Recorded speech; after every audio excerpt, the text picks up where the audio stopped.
ഈ വാർത്ത പുറത്തുവന്നതിന് ശേഷം ഇപ്പോൾ NSSന്റെ പ്രതികരണം ആഗോള അയ്യപ്പ സംഗമത്തിൽ പങ്കെടുക്കില്ല എന്നുള്ളതാണ്. സംഗീത് കുമാർ പങ്കെടുക്കുന്നത് അയ്യപ്പ സേവാ സംഘം ഭാരവാഹി എന്ന നിലയിലാണെന്നാണ് അവരുടെ വിശദീകരണം. ശ്രീജിത്ത്, ഇതിലൊരു ആശയക്കുഴപ്പമുണ്ടോ? NSS പങ്കെടുക്കില്ല എന്ന് അസന്നിഗ്ധമായി വ്യക്തമായി കഴിഞ്ഞോ?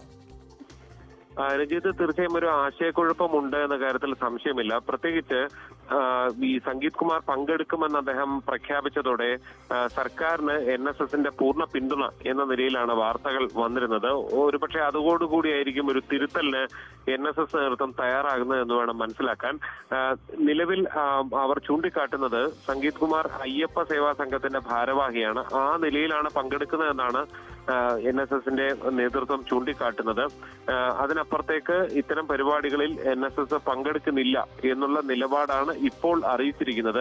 പക്ഷെ ഔദ്യോഗികമായ ഒരു വാർത്താക്കുറിപ്പായി ഒന്നും അവർ ഈ വിഷയത്തിൽ പ്രതികരിച്ചിട്ടില്ല. സാധാരണഗതിയിൽ ശബരിമല വിവാദങ്ങളിലൊക്കെ വാർത്താക്കുറിപ്പുകൾ ഇറക്കുന്ന ഒരു രീതി NSSനെ സംബന്ധിച്ചിട്ടുണ്ട്. പക്ഷേ ഈ വിഷയത്തിൽ അങ്ങനെ ഒരു പ്രതികരണത്തിന് പോലും തയ്യാറായിട്ടില്ല NSS എന്നുള്ളത് വളരെ ശ്രദ്ധേയമാണ്. എന്തായാലും ഈ വിഷയത്തിൽ ഒരു വിവാദം വന്നതോടെ ഒരുപക്ഷെ നാളെയോ മറ്റോ ഔദ്യോഗികമായ ഒരു വാർത്താക്കുറിപ്പായി തന്നെ പ്രതികരണം ഉണ്ടാകാനാണ് സാധ്യത. രഞ്ജിത്ത്, ശ്രീജിത്താണ് വിവരങ്ങൾ പങ്കുവച്ചത്.